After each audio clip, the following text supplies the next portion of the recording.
दरम्यान मराठा आरक्षणाला विरोध करताना ओबीसी नेत्यांनी नेमकं काय म्हणलेलं आहे, काय मागण्या केल्यात बघूया। हा जो अहवाल जो सादर झाला आणि तो इतक्या तातडीनं सरकारनं जो स्वीकारला गेला आणि त्याच्यामध्ये जे शब्दप्रयोग मुख्यमंत्र्यांनी जे वापरले गेले आणि ह्या सगळ्या सामाजिक मागासलेपण वगैरे ह्याच्यामुळे या ओबीसी समाजामध्ये एक अतिशय असुरक्षिततेची भावना निर्माण झाली, एक सुप्त अशी एक लाट निर्माण झाली की उद्या कदाचित या मराठा समाज मागासलेपण सिद्ध झाल्यामुळं आपल्यावरती आक्रमण तर होणार नाही का,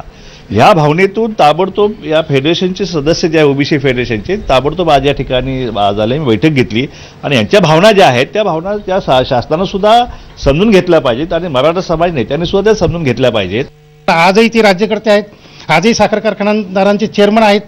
आजही ते मोठमोठ्या संस्था त्यांच्या ताब्यात आहेत, शिक्षण सम्राट आहेत, साखर सम्राट आहेत, म्हणजे त्यांच्यावर कुठलंही संकट आलेलं नाही, कुठलीही अपवादात्मक स्थिती निर्माण झालेली नाही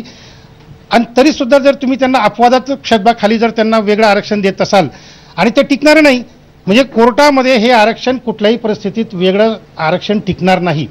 परंतु त्यांचं आरक्षण वेगळं जे दिलेलं ते काढून घेण्यात येईल,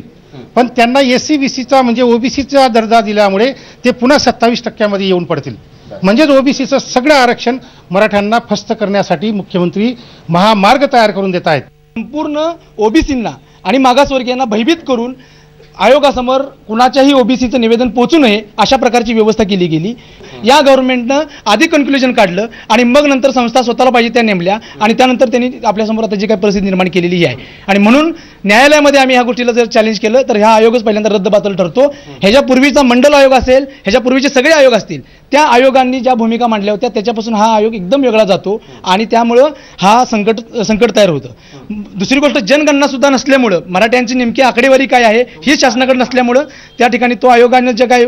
शिफारसी केलेल्या आहेत त्या शिफारसी सुद्धा त्या ठिकाणी मला असं वाटतं की संकटात सापडतात।